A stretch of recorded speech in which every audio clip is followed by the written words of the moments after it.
आज मेरा बूथ सबसे मजबूत कार्यक्रम है। पीएम मोदी आज वर्चुअली इसका शुभारंभ करने वाले हैं। पीएम मोदी भोपाल में एक जनसभा को संबोधित करेंगे। वहीं प्रदेश में भी बूथ स्तर पर जगह जगह पर कार्यक्रम होंगे। आईआरडीटी सभागार में सीएम पुष्कर सिंह धामी भी कार्यक्रम में शिरकत करेंगे।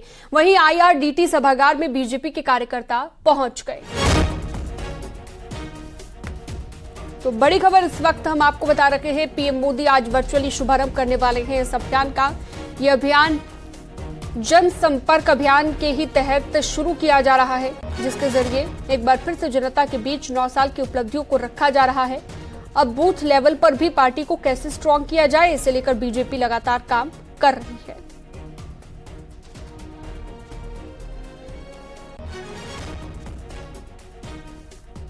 तो ये सीधी तस्वीरें आपको हम दिखा रहे हैं।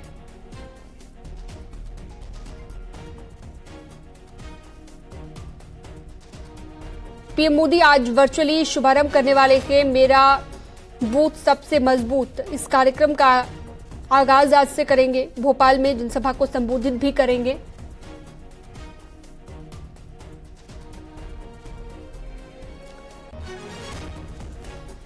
तो फिलहाल ये 2 तस्वीरें हैं आपकी टीवी स्क्रीन पर। पुष्कर सिंह धामी भी एक कार्यक्रम में आज शामिल होंगे, वो भी इसी अभियान के तहत कार्यक्रम रहेगा। और पहली तस्वीर प्रधानमंत्री नरेंद्र मोदी की, जो कि वहां पर पहुंच भी चुके हैं। और आईआरडीटी सभागार में आज ये कार्यक्रम का आगाज होने जा रहा है, जहां पर जनता को भी संबोधित करेंगे। और बाकी जो जिलों में अलग अलग जगहों पर आज कार्यक्रम रहेंगे, उन कार्यक्रमों में वर्चुअली जुड़ेंगे प्रधानमंत्री नरेंद्र मोदी। और तो पीएम का आज संबोधन भी रहेगा और भोपाल में सभा जिसे संबोधित करेंगे। प्रदेश में बूथ लेवल पर ये कार्यक्रम रखे जा रहे हैं अलग अलग जगहों पर। और खुद जो प्रधानमंत्री मौजूद रहेंगे वो भोपाल में रहेंगे और तमाम बीजेपी के कार्यकर्ता भी जुट गए हैं। ये सीधी तस्वीरें इस वक्त हम आपको दिखा रहे हैं।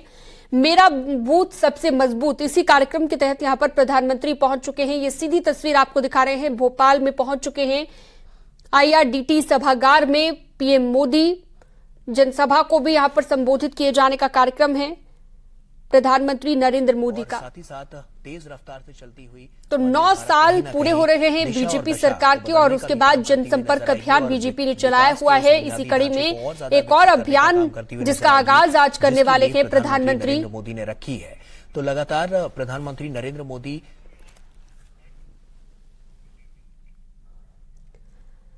सीएम पुष्कर सिंह धामी ने ऋषिकेश में G20 समिट के लिए आए डेलीगेट्स का डिनर पर स्वागत किया। डेलीगेट्स जहां पर G20 की स्पेशल इंफ्रा वर्किंग ग्रुप की कमेटी के लिए आए हैं। यहां मौके पर सीएम ने उत्तराखंड को G20 की 3 मीटिंग देने के लिए पीएम मोदी का धन्यवाद किया। डिनर में डेलीगेट्स के अलावा राज्यपाल गुरमीत सिंह, सांसद और विधायक भी यहां पर मौजूद रहे।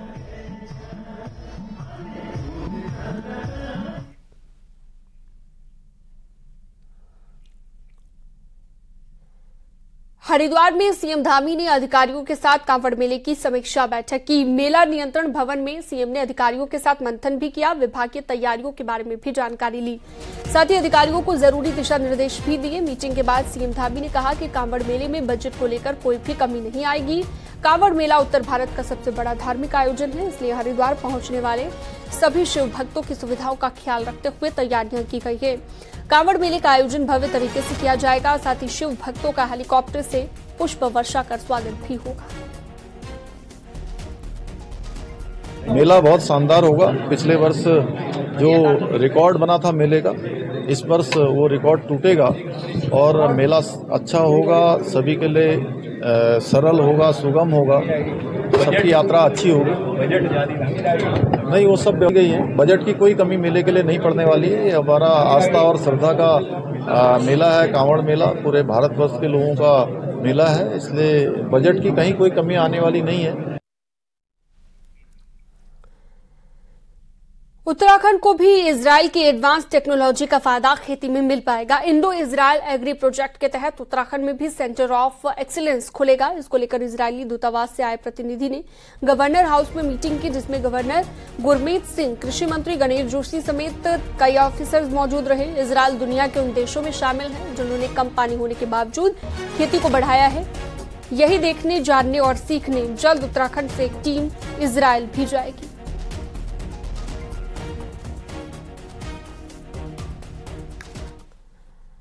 बागेश्वर उपचुनाव के लिए अभी तारीख का ऐलान तो नहीं हुआ, पर बागेश्वर को कांग्रेस आत्मसम्मान की लड़ाई मानती है। कांग्रेस की माने तो बागेश्वर में बीजेपी को सरकार के काम पर जवाब देना होगा, तो बीजेपी को तारीख के ऐलान का इंतजार है।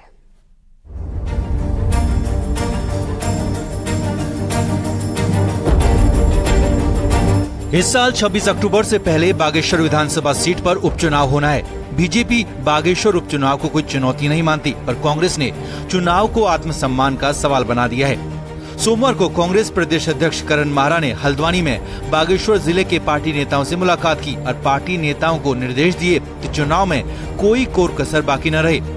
कांग्रेस का कहना है कि बागेश्वर में बीजेपी को 1.5 साल के कामकाज का हिसाब देना होगा। अंकिता भंडारी से लेकर पेपर भर्ती लीक की बात होगी, वहीं सवाल पूछा जाएगा कि मंत्री चंदन रामदास को आखिरी वक्त में इलाज के लिए हेलीकॉप्टर क्यों नहीं मिला। और बागेश्वर चुनाव के प्रति कांग्रेस बिल्कुल गंभीर है और जिस तरीके से सरकार की कार्यप्रणाली है, जो 1.5 साल का सरकार का रिपोर्ट कार्ड रहा है, निश्चित रूप से हम उसको जनता के बीच में ले जाएंगे और भारतीय जनता पार्टी को शिकस्त देंगे।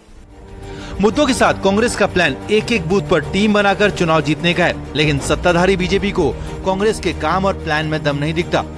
बीजेपी की माने तो बागेश्वर में चुनाव से पहले का काम पार्टी करीब करीब पूरा कर चुकी है। अब चुनाव की तारीख के ऐलान का इंतजार है।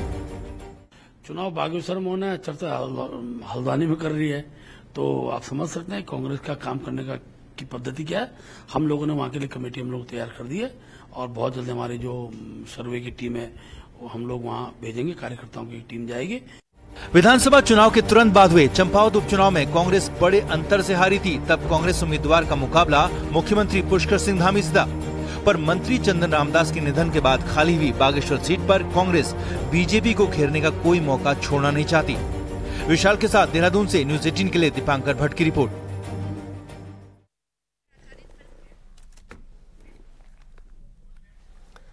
आगे बढ़ते हैं। चमोली जिला मुख्यालय गोपीश्वर में स्थित गोपीनाथ मंदिर के तिरछा होने और गर्भगृह में पानी टपकने का मामला सामने आया। साथ ही मंदिर के आसपास दरार भी पड़ी है। मंदिर के हकूकधारियों और पुजारियों का कहना है कि पिछले कई सालों से मंदिर में कुछ अलग ही परिवर्तन दिखाई दे रहे हैं, जो कि आने वाले वक्त में बड़ा संकट पैदा कर सकते हैं। हकूकधारी और पुजारियों का कहना है कि पूरे मामले को लेकर पुरातत्व विभाग को अवगत कर दिया गया है। मंदिर का गर्भगृह 30 वर्ग फीट में फैला है। इसका निर्माण कत्यूरी शैली में किया गया है।